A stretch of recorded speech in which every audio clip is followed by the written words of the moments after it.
The first bug occurs here when a sliding shellless blue Koopa slides through the wall. This is because the sliding shellless blue Koopa is coded to slide its specific distance, regardless of anything in its way. The solution is simple. Simply move the wall 2 or 3 tiles back.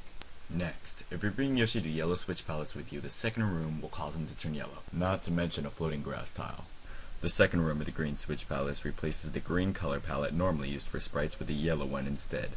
If changed back, no harm is done to the actual level itself. This spot in particular has an odd tendency to create an invisible block there.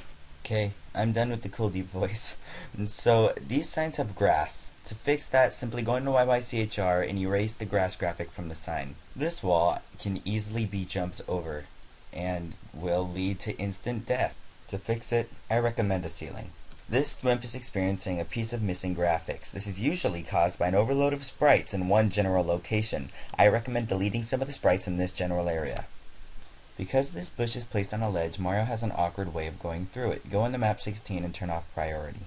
Something I've discovered is that with any level of the game, if you enter it and without beating it, press start and then select, you can easily just surpass the level from there without having had to have beat it once. This jumping piranha plant has a tendency to get caught in the ceiling. To fix it, take the ceiling out of the jumping piranha plant's reach. These yellow switch palace blocks actually become a turn block for a split second when you hit them. To fix it, you could find a patch or re-graphic it in YYCHR.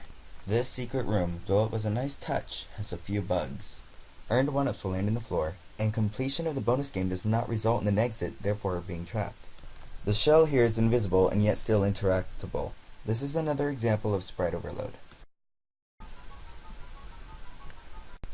Once you reach the end of this level, of course all the statistics come up, but then Mario does not raise his peace sign until 20 or 30 seconds later, where he falls to his death.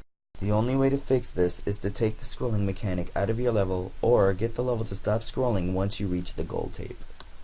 In this level, if Yoshi eats a berry, there'll be an off-shaded green bush tile left behind. You could probably fix that by changing its palette in map 16 or YYCHR. Also in this level, if Yoshi eats a berry, its color will turn red just before eaten. What can be hard about this is that the berry can only turn one color right before eaten. So if you want to make it green, you can go ahead, but then the berries that are red won't turn red just before eaten. You kinda have to pick and choose. This can be done by changing its color in YYCHR. Yoshi and Mario disappear behind the leaves when entering this pipe. Simply raise the leaves one tile up. This bug over here shows how Rexes are normally loaded before they enter the screen. All you need to do is take the Rex out of the first screen. If you bring a shell with you from the room prior to this one, another example of sprite overload occurs.